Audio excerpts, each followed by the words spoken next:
গেল এই যে টি-20 বিশ্বকাপ বাংলাদেশ খেলতে গেল না, কতটা যে ক্ষতি হইলো আপনি একটাবার চিন্তা করছেন? আপনি একজন ক্রিকেট প্রেমী হিসাবে এই সম্পর্কে একটা কিছু বলেন তো। ভাই আমি একজন ক্রিকেট প্রেমী হিসেবে এটাই বলবো, বাংলাদেশ যে কাজ করছে, ইন্ডিয়াতে ক্রিকেট খেলতে না যেয়ে অনেক ভালো কাজ করছে। আমরা জনগণ এটার পক্ষে আছি, আমরা এটার সাথে একমত। যেহেতু ওরা আমাদেরকে অপমানজনক কথা বলছে এবং আমাদের একজন প্লেয়ারের নিরাপত্তা ওরা দিতে পারবে না, সেখানে আমরা কিভাবে খেলতে চাই? আমাদের এখানে ফুল একটা টিম যাবে, এটা আমাদের সবার বোঝার উচিত যে এখানে একটা ফুল টিম যাবে, যেখানে সেখানে বাংলাদেশের প্লেয়ারদের নিরাপত্তা নাই, যেখানে সেখানে আমাদের যাওয়ার কোনো প্রশ্নই ওঠে না।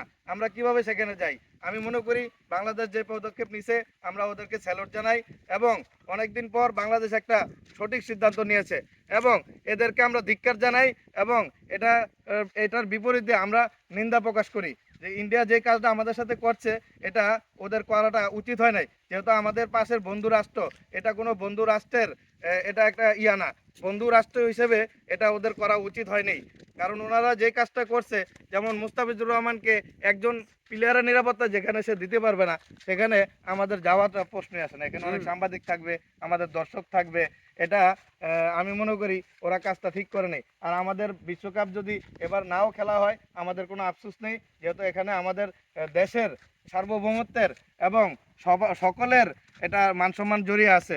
সেক্ষেত্রে আমরা ওখানে বিশ্বকাপ ওনারা যায় নাই, আমি মনে করি অনেক ভালো কাজ করছে। ঠিক আছে, আমি বুঝতে পারছি বাংলাদেশ যায় না, আপনার মতে যে খেলতে যায় না ঠিক কাজ করছে, কিন্তু একটা কথা আছে, যারা ক্রিকেট বিশ্লেষণ করতেছে, যারা ক্রিকেটকে ভালোবাসে, যারা ক্রিকেট সম্পর্কে বেশি বোঝে, তারা বলতেছে যে এই বিশ্বকাপ বাংলাদেশ না খেলার কারণে 20 থেকে 30 বছর পিছিয়ে গেছে। এই বিষয়টা আপনি কিভাবে দেখেন? আসলে 20 থেকে 30 বছর পিছিয়ে গেছে সেটা বড় কথা নয়। সবচেয়ে বড় কথা হচ্ছে আমাদের বাংলাদেশের সার্বভৌমত্ব এবং সম্মান এটার সাথে জড়িয়ে আছে। কেউ আমাদের হেয় করে ছোট করে কথা বলবে এবং নিরাপত্তা দিতে পারবে না, সেখানে যাওয়ার প্রশ্নই ওঠে না। ওদের দেশের কিছু রাজনৈতিক অঙ্গ সংগঠন আছে যারা বাংলাদেশের বিপক্ষে ওখানে অবস্থান নেবে এবং ওখানে গেলে খেলোয়াড়দের উপর আক্রমণ চালাবে। আমি মনে করি ওখানে যায় নাই, অনেক ভালো পদক্ষেপ নিয়েছে এবং 20 থেকে 30 বছর পিছিয়ে গেছে এটাও বলা যাবে না। কারণ আমরা যারা বাংলাদেশের ক্রিকেটার আছে আমি মনে করি তারা অনেক ভালো খেলে এবং আশা করি ভবিষ্যতেও ভালো খেলবে এবং সবার থেকে এগিয়ে যাবে ইনশাআল্লাহ।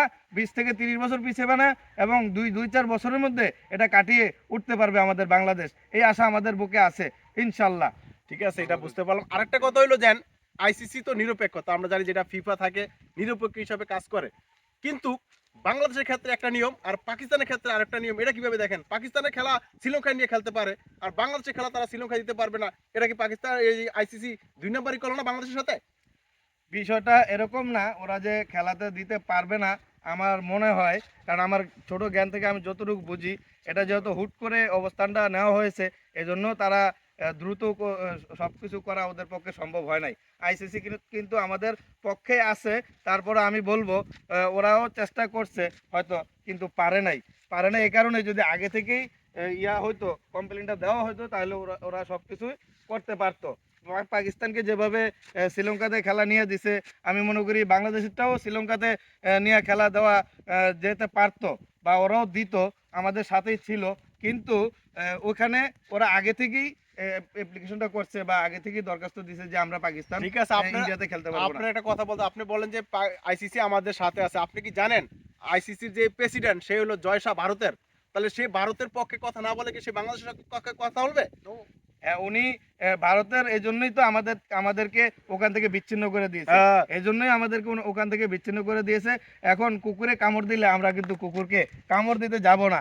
যাক, ওনারা যেটা করছে এটা অত্যন্ত দুঃখজনক এবং নিন্দাজনক কাজ করেছে, আমরা এটা ওনাদের কাছ থেকে আশা করিনি।